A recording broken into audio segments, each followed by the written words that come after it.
Do you think we have chance to the World Cup maybe in 2026 or maybe 2030? Well, to qualify, always you can qualify, of course. And actually, what you mentioned is also true. You have in Holland, you have a lot of Indonesian, mixed race players with Indonesian, or the father or the father is or the mother or the father is from Indonesian heritage. I think that Indonesian Federation can look more into detail if they can strengthen their team even more with Dutch players. And to come back to your question, if they can qualify for the World Cup, of course, why not? Itu kan sebuah komitmen yang kita udah sepakatin sama-sama, bahwa ada target-target untuk Coach Sintayong sebagai profesional dan dari saya sebagai profesional punya kesepakatan. Nah, jadi jangan dipolemikan gitu. Jadi sudah ada hal-hal yang disepakati. Hasil evaluasi PSSI bersama Sintayong mengusung target 4 poin melawan Jepang dan Arab Saudi. Dengan bekal pengalaman disertai skuad mewah level Eropa, Sintayong berjanji tidak akan lewatkan poin di 2 laga super penting tersebut. Mengejutkan, media Amerika yang berbasis di Inggris menyorot soal besar kecilnya peluang Indonesia usai ditahan imbang Bahrain dan kalah dari China. Hanya selisih 2 poin dari urutan kedua teratas klasemen sementara, Indonesia masih menyisakan 6 pertandingan, 4 diantaranya laga kandang.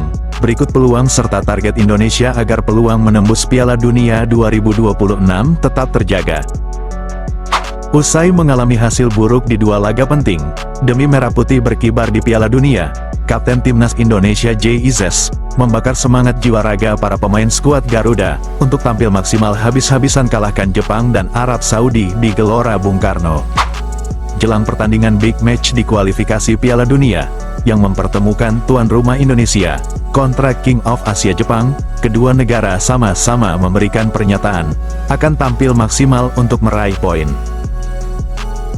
Di akhir tayangan ini, ada kalimat Jay Izzes yang mampu membuat manajer Timnas Indonesia Sumarji berkaca-kaca sebab terharu. Bahkan kalimat tersebut belum pernah didengar oleh hampir semua masyarakat Indonesia selama ini. Termasuk yang saya sampaikan evaluasi kepada Coach Sintayong, ya, bahwa target kita itu harus masuk 4 besar ya di grup. Jadi tidak ada tawar-menawar. Coach Sintayong menyampaikan, dan ya kita lihat nanti bagaimana maksimal untuk pertandingan 2 pertandingan kandang ya, lawan Jepang dan lawan Saudi yang jauh rankingnya di atas kita ya. Tapi kembali, kalau di 2 game ini kita dapat poin, apapun poinnya, itu juga bisa menjadi tabungan untuk kita ranking 3 atau 4, ranking 4 lah, supaya nanti kita bisa play off lagi. Pak, ini sebelumnya juga apa sih Pak? Ya kecewa pasti, apalagi waktu lawan Bahrain kan kita sudah leading, kita sudah kirimkan surat protes kepada AFC, bahkan tembusan kepada FIFA. Kemarin tentu putusannya ditolak, sudah ada. Ya kita bermain lagi, kan nggak mungkin dengan keputusan itu terus kita melangkah mundur. Nah kalau yang China kita kecolongan, makanya saya buat evaluasi untuk semua. Saya nggak mau salah-salahkan siapapun. Saya sebagai ketua PSSI sudah memberikan effort atau seluruh yang bisa saya berikan, apakah dengan charter pesawat itu dari Bahrain ke China, lalu juga menambah amunisi ya dengan adanya Mesilger Eliano. Ya kembali yang saya bilang, kalau mau level dunia ya pelatihnya mesti bagus, pemainnya mesti bagus, kami di PSSI mesti bagus juga persiapan.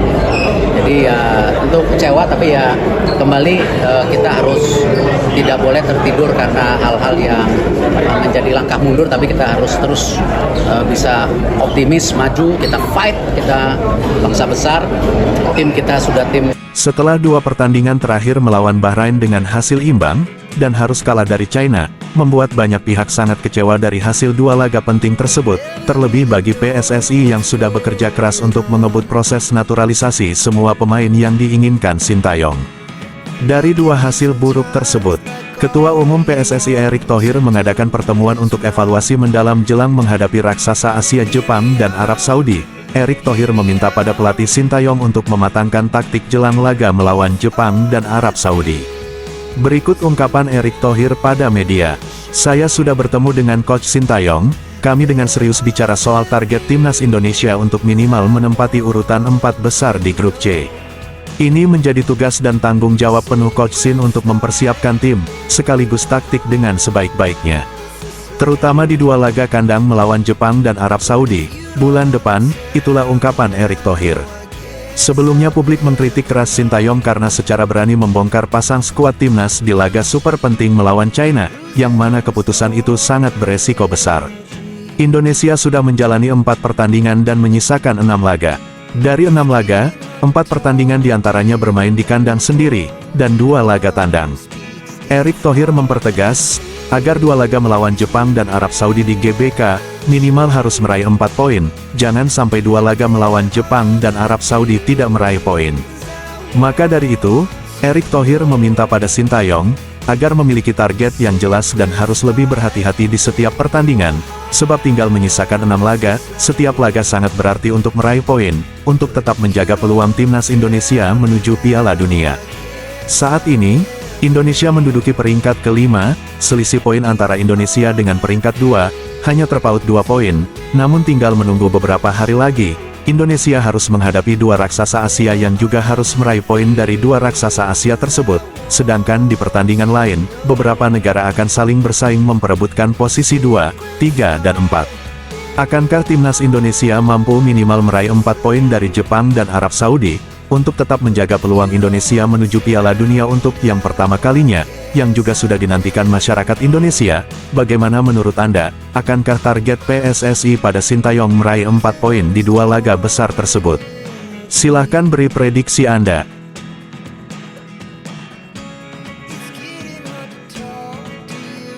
Media besar Inggris yang berbasis di Amerika, yakni Espan, menyorot peluang timnas Indonesia yang masih terbuka untuk lolos ke Piala Dunia 2026. Jika itu terjadi, tentu hal tersebut akan menjadi berita yang bakal trending di seluruh dunia, mengingat pembela bola di Indonesia merupakan yang terbesar di dunia, dengan 79% dari seluruh penduduk Indonesia, merupakan pecinta sepak bola timnas Indonesia. Artinya, dari 280 juta penduduk Indonesia, lebih dari 200 juta orang di Indonesia, mendukung penuh timnas kebanggaannya maju ke Piala Dunia. Bagi sejumlah negara maju dengan populasi yang rendah, tentu itu sesuatu hal yang luar biasa. Jika itu terjadi tentu berita lolosnya Indonesia ke Piala Dunia untuk yang pertama kalinya akan menjadi pembahasan berita dunia yang spektakuler. Media Amerika Espan memang sudah lama mengikuti perkembangan sepak bola Indonesia, apalagi sejak banyaknya pemain keturunan yang ikut bergabung membela skuad Garuda di ajang internasional. Dari media Espan yang berbasis di Amerika tersebut, diteruskan oleh sejumlah media Eropa lainnya, yang mana Amerika sendiri merupakan salah satu tuan rumah Piala Dunia edisi 2026 kali ini. Itulah kutipan dari media besar Amerika, Espan. Jika kita merujuk dengan apa yang dikutip dari media Amerika tersebut, memang benar adanya, selain penduduk Indonesia yang mendominasi pecinta sepak bola dunia, selain dari itu, walau Indonesia harus ditahan imbang oleh Bahrain lalu harus tumbang oleh China, namun peluang Indonesia menembus Piala Dunia masih terbuka lebar. Agar peluang Indonesia lebih realistis terwujud, baru-baru ini, PSSI sudah melakukan evaluasi bersama Sintayong jelang menghadapi laga berat, melawan Jepang yang akan berlangsung pada tanggal 15 November selang 4 hari kemudian, skuad Garuda kembali akan menjamu Arab Saudi pada tanggal 19 November. Saat mengadakan evaluasi, melalui anggota Exco Area PSSI berharap, agar jangan dulu berpecah belah, untuk saat ini, kita harus dukung Sintayong. Jangan dulu menarasikan agar Sintayong out, jika sampai pelatih merasa stres, nanti yang rugi kita sendiri. Untuk saat ini, kita dukung timnas dan Sintayong, kita lihat perkembangan kepelatihan STY berikutnya setelah melawan Jepang dan Arab Saudi. Anggota Exco Arya Sinulinga, target PSSI untuk Sintayong semakin berat, sebab blundernya saat menghadapi 2 tim seharusnya bisa dimaksimalkan.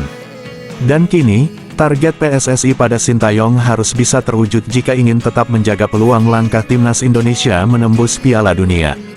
Target dari 2 laga melawan Jepang dan Arab Saudi, PSSI menargetkan pada Sintayong minimal meraih 4 poin, Saat menghadapi Jepang, Sintayong minimal harus meraih 1 poin, lebih baik lagi jika Indonesia mampu menumbangkan King of Asia Jepang. Lalu target berikutnya, Indonesia wajib meraih kemenangan saat menjamu Arab Saudi di Gelora Bung Karno, yang mana target PSSI tersebut juga menjadi target lawan. Pernyataan Jepang dan Arab Saudi bertekad akan meraih poin penuh di GBK. Oh, kalau J jempolnya 4. Oh, jempolnya 4. Bukan hak nih saya ngomong.